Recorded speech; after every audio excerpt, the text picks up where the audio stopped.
part 3 of my video reply to Mystic Rose Star Collective. Alright, Ruby Freeman was an individual that went to go sue a politician for sexual assault that ultimately had been trying to constantly push.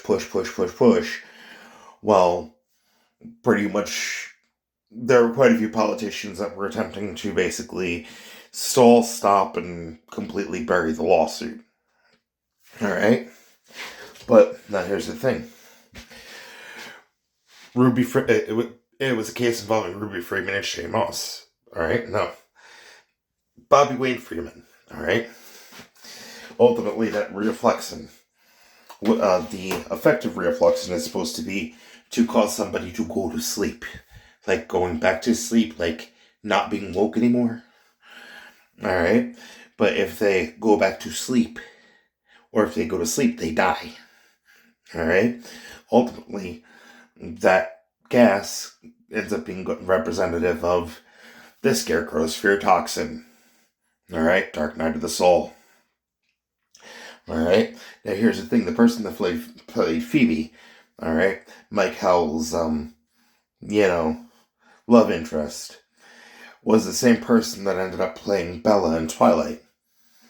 Alright? So ultimately, Bella in Twilight ended up, the guy who ended up playing Edward Cullen ended up playing Batman in The Batman. Alright? Like Batman Year One, where reference of, Scarecrow ends up being a factor. But, it's an absolute Scarecrow reference, basically being, like, scared to death, But, now,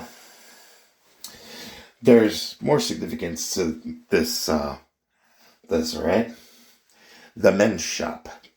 J.C. Penney. J.C. is in Jesus Christ. Rose again. Like, in other words, went back to sleep, like the long, the forever nap. Rose again, resurrection. And then Penny. Penny for your thoughts.